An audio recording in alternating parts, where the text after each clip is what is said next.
What if the scariest stories you've ever heard were true? What if the things that go bump in the night weren't just your imagination, but something far more sinister? For some, the horror doesn't end when the story is over. It's their reality.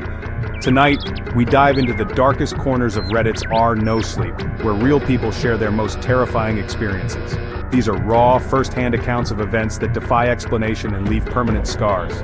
Lock your doors, check under your bed, and turn up the volume. These aren't just stories. These are nightmares that happened to someone, maybe even someone like you. It started subtly, almost imperceptibly, with whispers in the night. A sound so faint, it could easily be dismissed as the house settling, or the wind playing tricks outside the window. But it wasn't. And what I eventually saw lurking in my closet, the chilling figure that resided there, still haunts me to this day. The memory is as vivid now as it was then, a constant reminder of the darkness that can exist just beyond the veil of our perception. A user recalls what seemed like a normal, carefree childhood, filled with laughter and sunlight, until the unsettling whispers began to creep into the edges of his reality. At first, they were incredibly faint, almost like static, or a distant TV playing in another room, barely audible. He'd get up, check every room in the house, his footsteps echoing in the stillness. But everything was always silent, save for the creaks and groans of an old house settling. He desperately tried to dismiss it as just his overactive imagination, a trick of the mind brought on by late nights and scary stories. But the whispers persisted, growing clearer each night, slowly forming distinct words spoken in a raspy, ancient voice that seemed to emanate from the very walls themselves.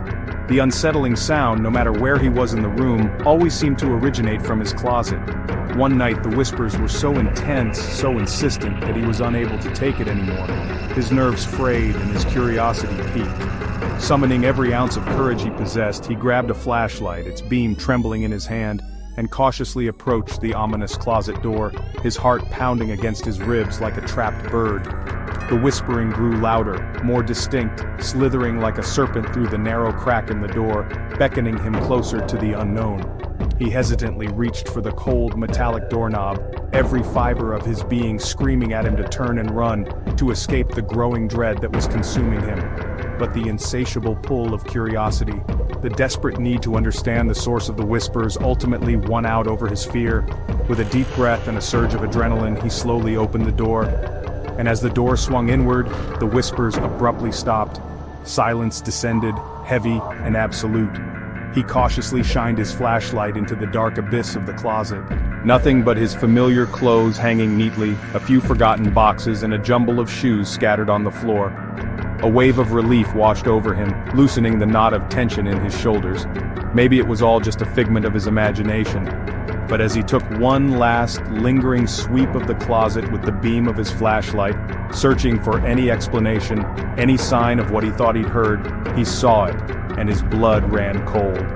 Tucked away in the deepest, darkest corner of the closet, partially obscured by the long coats hanging there, was a shape, a presence, tall, impossibly thin, a grotesque silhouette of pure, absolute black that seemed to drink in the light, leaving only an absence in its place. Its limbs were disturbingly long and spindly, stretched to unnatural proportions, and its neck was far too slender, as if it might snap at any moment. It stood perfectly still, unmoving, like a macabre statue meticulously carved from the very essence of shadow itself. Frozen in terror, paralyzed by the sheer wrongness of it, he watched as it slowly, deliberately, unfolded itself from the corner, moving with an unnatural, almost liquid grace, a smoky fluidity that defied the laws of physics.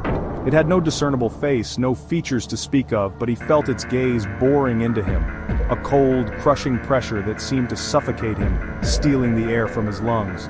The shadow took a deliberate step forward, its presence filling the small space. Its spindly limbs moved with a horrifying, unsettling grace like a dancer performing a macabre ballet. He finally broke, a primal scream tearing from his throat, scrambling backward, desperate to put as much distance as possible between himself and the encroaching darkness. By the time his parents, alerted by his terrified screams, burst into the room, the closet was completely empty, the shadow vanished without a trace. But despite their reassurances, despite the logical explanations they offered, he knows with unwavering certainty what he saw that night. And even now, years later, some nights, when the house is eerily quiet, and the shadows seem to deepen and stretch, he still hears them, faint but unmistakable. The whispers that beckon from the darkness, forever reminding him of the shadow in his closet. I thought I was completely alone, safe within the confines of my own space. That was until I heard a distinct sound, a rhythmic breathing coming from beneath my bed. It was a sound that sent shivers down my spine. Jenna, a young college student, found herself living alone in an old, somewhat dilapidated apartment. She had grown accustomed to the unsettling creaks and groans that the building emitted, especially late at night. One particularly late night, while Jenna was engrossed in her studies, a pen slipped from her grasp and rolled under the bed, disappearing into the darkness. Without a second thought, she knelt down beside the bed, reaching her hand into the shadowy abyss beneath. Her fingers brushed through a thick layer of dust, encountering long-lost socks and forgotten items. The air under the bed was stale and heavy. Suddenly, her hand touched something unexpectedly warm and soft, something that definitely didn't belong there. At first she dismissed it, thinking it was just a discarded sweatshirt or a misplaced blanket, but as she reached further trying to identify the object, she distinctly heard a slow, deliberate inhale of breath, a sound that was undeniably human. It wasn't hers. The realization hit her like a jolt of electricity. The sound was unmistakably coming from under the bed, from the very space she thought was her own. Paralyzed by terror, her mind raced, trying to make sense of the impossible situation. She slowly realized that someone, a complete stranger, had been lying beneath her, silently observing her, as she slept soundly and diligently studied for her exams. With trembling fingers, she slowly and carefully pulled her hand back from the darkness, rose shakily to her feet, and began to back away slowly, putting as much distance as possible between herself and the bed. She never took her eyes off the bed, her gaze fixed on the spot where the darkness concealed the unknown. She slipped silently out of the room, carefully closed the door behind her, and ran barefoot through the hallway to campus security, desperate for help. When the police arrived and searched under her bed, they found a clear indentation in the thick layer of dust and a dirty old blanket, evidence that someone had indeed been there. But the person was gone, vanished without a trace.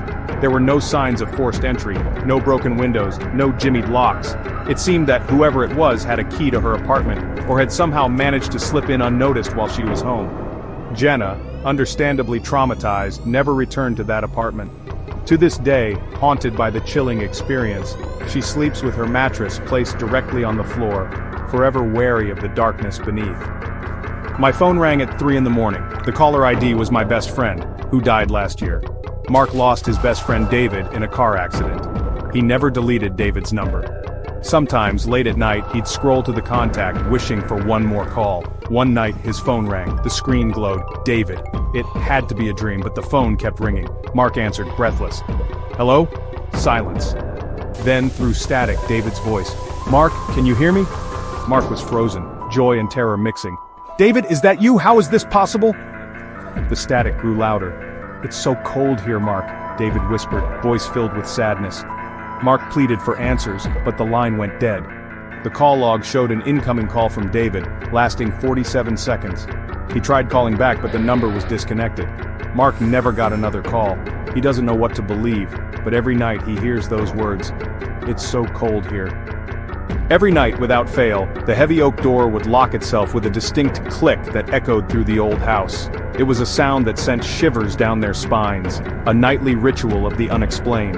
Every morning as the sun began to rise, something inside the room had subtly yet undeniably changed. It was never anything drastic, but a creeping sense of unease settled over the family. A young family, eager to start a new chapter, moved into an old Victorian home, unaware of the secrets it held within its walls. The house seemed to welcome them with open arms, but a sense of foreboding lingered in the air. One spare bedroom, tucked away at the end of a long hallway, had a heavy, imposing door that was always locked. It was a mystery that immediately piqued their curiosity. The first night in their new home, they discovered it was locked inexplicably from the inside. How could that be?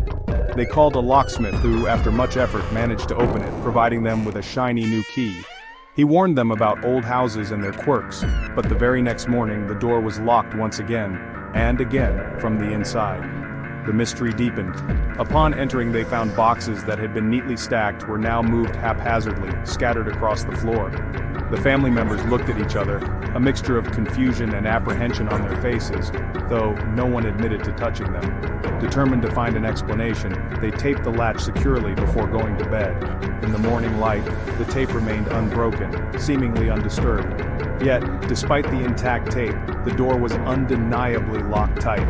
Inside, an unnatural chill permeated the room, the air thick with an icy presence. The window, which they distinctly remembered locking, was now wide open, allowing the frigid night air to rush in. Growing increasingly uneasy, they decided to set up a security camera in the hallway, hoping to capture some evidence of what was happening. The camera's lens was meticulously aimed directly at the mysterious door. With bated breath, they began reviewing the footage from the previous night. To their horror, they saw the doorknob slowly turn by itself at precisely 3:15 a.m. Then, with a chilling finality, the deadbolt slid silently into place, and the hallway remained eerily empty. No one was there. The family watched the video over and over, each viewing amplifying their terror and disbelief. Paralyzed by fear, they didn't dare check what new unsettling changes had occurred inside that morning. They packed up their belongings in a frenzy and left the house, their dream home now a source of nightmares. They put the house up for sale, accepting a significant loss just to be rid of it. In their haste to escape, they never told the new owners, a young couple full of hope, about the room that seemed to have a life of its own, the room that locked itself and mysteriously rearranged the furniture in the dead of night. We went into the woods as a group of 5. Only 4 of us came back, and none of us are the same. 5 friends set out on a remote, unmarked trail for a weekend hike. The first day was perfect, until night fell, and they felt watched. Around the campfire, the sensation grew stronger, but the woods were empty. That night, they heard a high-pitched, rhythmic chattering circling their camp. In the morning, Ben was gone, his tent and gear untouched. They searched, calling his name. No sign, no footprints, nothing. After hours, they decided to get help. The hike out was a nightmare. The chattering followed them unseen. They reached the ranger station and a massive search began. Ben was never found. The official report said he was lost, but the survivors know something else was out there. They don't hike anymore. The friendship fractured, haunted by what they left behind in those woods. The shadows in our closets, the space under our beds, the silence on the other end of a phone call, these are the places where fear lives. The stories you heard tonight are just a few of countless true nightmares. Remember, we may not be as safe as we think. So next time you hear a strange noise or feel a sudden chill, don't dismiss it. What about you? Share your own nightmare in the comments below. And for those about to turn off the lights, sleep tight, if you can.